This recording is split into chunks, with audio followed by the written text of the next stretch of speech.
നമസ്കാരം. കേരളക്കരയാകെ പിടിച്ചുകുലുക്കിയ സംഭവമായിരുന്നു കൊച്ചിയിൽ നടി ആക്രമിക്കപ്പെട്ട കേസ്. 2017 ഫെബ്രുവരി 17-നാണ് തൃശൂരിൽ നിന്ന് കൊച്ചിയിലേക്കുള്ള യാത്രയ്ക്കിടെ നടി ആക്രമിക്കപ്പെട്ടത്. കൊട്ടേഷൻ സംഘങ്ങൾ ആദ്യം പിടിയിലായ കേസിൽ മാസങ്ങൾ പിന്നിട്ടപ്പോഴാണ് ദിലീപിന്റെ പേര് ഉയർന്നു കേട്ടത്. പിന്നാലെ നടന്റെ അറസ്റ്റും രേഖപ്പെടുത്തിയിരുന്നു. ഇപ്പോൾ കേസ് അന്തിമഘട്ടത്തിലേക്ക് കടന്നിരിക്കുകയാണ്. കേസിൽ വിധി വരാൻ ഇനി വെറും മാസങ്ങൾ മാത്രമാണ് ശേഷിക്കുന്നത്. ഇപ്പോഴത്തെ ഈ വേളയിൽ ഒരു ചാനലിന് നൽകിയ അഭിമുഖത്തിൽ കേസിലെ ദിലീപിന്റെ വിധി എന്താകുമെന്ന ചോദ്യത്തോട് പ്രതികരിക്കുകയാണ് അഡ്വക്കേറ്റ് BA ആളൂർ. സെല്ലുലോയിഡ് എന്ന യൂട്യൂബ് ചാനലിന് നൽകിയ അഭിമുഖത്തിലാണ് പ്രതികരണം. ദിലീപ് രക്ഷപ്പെട്ടു പോകുന്നത് ഇപ്പോൾ പറയുന്നത് ശരിയല്ല. ഇരയ്ക്ക് നീതി കിട്ടണമല്ലോ. നടി ആക്രമിക്കപ്പെട്ട കേസിൽ ഒന്നാം പ്രതിയായ പൾസർ സുനിക്ക് വേണ്ടി ഹാജരായ അഭിഭാഷകനാണ് ഞാൻ.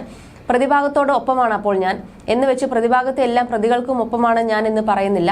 അവർക്ക് വേണ്ടി അവരുടെ അഭിഭാഷകരുണ്ട്. അവർ നല്ല രീതിയിൽ കേസുകൾ അവതരിപ്പിക്കുന്നുവെന്ന് ഞാൻ മനസ്സിലാക്കുന്നു. ജനപ്രിയ നായകനെ രക്ഷിച്ചാൽ നിങ്ങളുടെ അഭിഭാഷകരെ കുറ്റം പറയും, ശിക്ഷിച്ചാൽ കോടതികളെ കുറ്റം പറയും.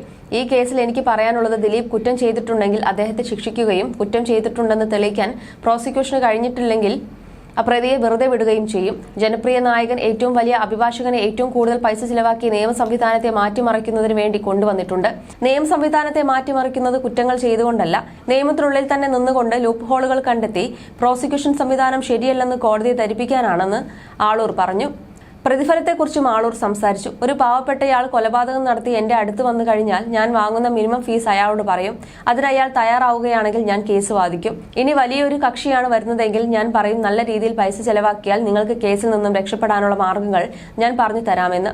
എന്നെ അന്വേഷിച്ചു വരുന്ന വ്യക്തികൾ ആദ്യം ചോദിക്കുന്ന ചോദ്യം എന്റെ ഫീസ് എത്രയാണെന്നാണ്. അഡ്വക്കേറ്റ് ആളൂർ കൂടുതൽ ഫീസ് വാങ്ങി കേസ് നടത്തുന്ന ആളാണെന്ന് നിങ്ങൾക്കറിയാം. അതുകൊണ്ട് തയ്യാറെടുപ്പിൽ വന്നിട്ടുണ്ടെങ്കിൽ മാത്രം മുന്നോട്ട് പോകാമെന്ന് ആളൂർ പറഞ്ഞു. എനിക്കെതിരായ വിമർശനങ്ങളെ ഒരു ചെവിയിൽ കേട്ട് മറുചെവിയിലൂടെ വിട്ടുകളയുന്ന ആളാണ് ഞാൻ. എന്നെ കുറ്റം പറയുന്നവരെ സല്യൂട്ട് ചെയ്യുന്ന ആളാണ് ഞാൻ. എനിക്ക് കൂടുതൽ ഊർജ്ജം നൽകുന്നതാണ് ഞാൻ. ഇത്തരക്കാർക്ക് മറുപടി കൊടുക്കാൻ ഞാൻ താല്പര്യപ്പെടുന്നില്ല. ഞാൻ വിവാഹം കഴിക്കാത്തതിന് കാരണം ഞാൻ എന്റെ ജോലിയെ ആത്മാർത്ഥമായി ഇഷ്ടപ്പെടുന്നയാളാണ്. ജീവിതത്തിൽ പ്രാധാന്യം ജോലിക്ക് തന്നെയാണ്. എന്റെ ജോലിക്ക് വിവാഹം ഒരു തടസ്സമാകരുത്. ഞാനിപ്പോൾ ലിവിംഗ് ടുഗദറിലാണ്. വിവാഹം നടന്നാൽ എന്റെ പാർട്ട്ണർ പറയുന്ന കാര്യങ്ങൾ കേൾക്കാൻ പൂർണ്ണമായും ബാധ്യസ്ഥനാകും. അതെന്റെ പ്രൊഫഷണലിസത്തെ ബാധിക്കും. അതുകൊണ്ട് മാത്രമാണ് വിവാഹത്തെ മുൻനിർത്തി എന്റെ ജീവിതം നശിപ്പിക്കാൻ ഞാൻ ഇഷ്ടപ്പെടുന്നില്ലെന്നും ആളൂർ വ്യക്തമാക്കുന്നു. അതേസമയം ഈ കേസിൽ ദിലീപിനെതിരായ ഒരു തെളിവ് പോലും കണ്ടെത്താൻ അന്വേഷണ സംഘത്തിന് സാധിച്ചിട്ടില്ലെന്ന് ദിലീപ് അനുകൂലിയായ രാഹുൽ ഈശ്വർ പറഞ്ഞിരുന്നു.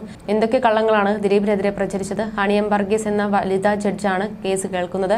ചുറ്റും നിന്ന് മാധ്യമങ്ങൾ അവരെ വെടിവെച്ചിട്ടും ചീത്ത പറഞ്ഞിട്ടും അവർ നീതിയുടെയും ന്യായത്തിന്റെയും പക്ഷത്താണ് നിന്നത്. ഇല്ലെങ്കിൽ ദിലീപിന് നീതി കിട്ടില്ലായിരുന്നു. ഒരു പുരുഷ ജഡ്ജായിരുന്നുവെങ്കിൽ തളർന്നു പോയനെ എന്നും രാഹുൽ പറഞ്ഞു.